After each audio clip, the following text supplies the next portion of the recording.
দুপুর 12:30টায় আজমিরে আমরা 2 দিন থাকবো।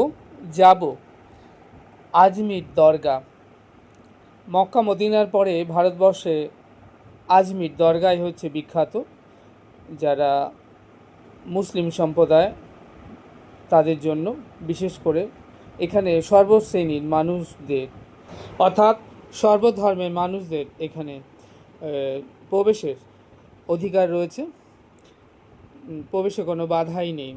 যাই হোক, আমি যাব আজমির দরগা এবং আপনাদেরকে আজমির দরগার ভেতরটাও ঘুরিয়ে দেখাবো। এছাড়া আজমির থেকে যাব পুষ্কর, যেখানে ব্রহ্ম সরোবর রয়েছে।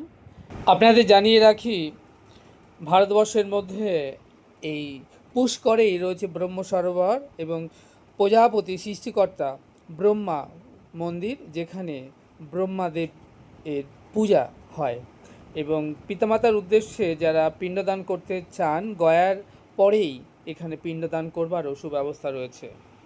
এছাড়া ব্রহ্ম সরোবরে রয়েছে নানান রং বেরঙের সুন্দর সুন্দর সব মাছ এবং এখানে মাছ কেউ ধরে না, সেই মাছগুলো বেশ সুন্দর, সেটিও আমরা ঘুরে দেখব।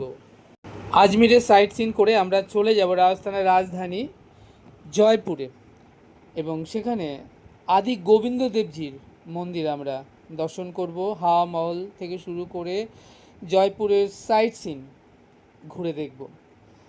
আদি গোবিন্দ দেবজি, যিনি বৃন্দাবনে সেই গোবিন্দ দেবজি গিরি গোবর্ধনধারী,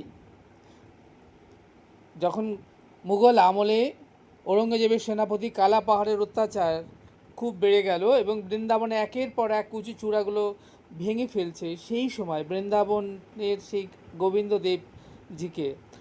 গোবিন্দ দেবজির মন্দির থেকে এনে এই রাজস্থানের জয়পুরে রাখা হয়। সেই থেকে পূজিত এবং সেবিত হয়ে আসছেন গোবিন্দ দেবজি। আমাকে দেখছেন, আমি শ্যামসুন্দর, এখন রয়েছি ফতেয়া সাগরের সামনে। উদয়পুর ভ্রমণ এই পর্বে রাজস্থান ট্যুর 2026-এ আপনারা দেখছেন ফতেয়া লেক। অপূর্ব সুন্দর এই লেক, এর সৌন্দর্য ভিউ ভীষণ সুন্দর। ঘন্টা দুয়েকের মতো এখানে থাকবো আরও এবং উপভোগ করব এই ফতেয়া সাগর লেক। আর এখানে আপনাদেরকে আগেই জানিয়েছি রাজস্থানের বিখ্যাত নানান বাহারি খাবার, তার মধ্যে অন্যতম ডাল বাটি চুরমা এখানে একটি প্রসিদ্ধ এবং ঐতিহ্যবাহী খাবার।